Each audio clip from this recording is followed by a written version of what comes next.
யாரு பேரையும் நேரடியாவே சொல்ல மாட்டேன்றான். யாரு பேரையும் அழுத்தமாவே சொல்லவே மாட்டேன்றான். இவனுக்கு என்ன பயமா? இதுக்கு போய் ஏன்டா பயப்படுற? சொல்றா. அட என்ன பிரச்சனை விவரம் இல்லாம பேசிக்கிட்டு இருக்கா? நம்ம ஊருக்காரங்க குழந்தை பேசிக்கிட்டு இருக்கா? இன்னார்தான் கோபால் சொன்னா பின்னால எதுவும் பிரச்சனை வரும்னு யோசிக்கிறாங்க. அப்படி இப்படின்ட்டு ஒரு சில இந்த அரசியல் விஞ்ஞானிகள், இந்த நக்கல் நையாண்டிகள் இதெல்லாம் நடக்கும் இல்லையா? ஏன்டா பயப்படுற? அட என்ன தலைவர, கோபாலு என்னைய மாதிரி தைரியமான ஆளா இருந்தா பரவாயில்ல, கொஞ்சம் பயந்தவன் தானே. அவங்க எல்லாருக்குமே நான் சொல்லிக்கிறது என்னன்னா, நீங்க தயங்காம சொல்லுப்பா, நாங்க இருக்கோம்ல. நீ இருப்பியா? அவன் இருக்க வேணாமா? சில பேரோட பேர்லாம் சொல்லாம விட்டதுக்கு காரணம் சொல்ல முடியாம அப்படின்றதெல்லாம் கிடையாது, சொல்ல தில் இல்லாம அப்படின்றதெல்லாம் கிடையாது. அத பத்தி நான் காலையில இருந்து கேட்டுக்கிட்டு இருக்கேன், சொல்லி தொலையண்டா.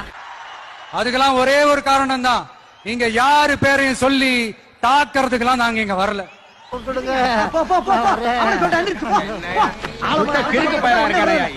பஞ்சாயத்து கூட போடுறோம். வீடு போ, சோத்த போய் குழம்பு வச்சு சாப்பிடுங்க, வேலை வெட்டிய பாருங்க. போடா.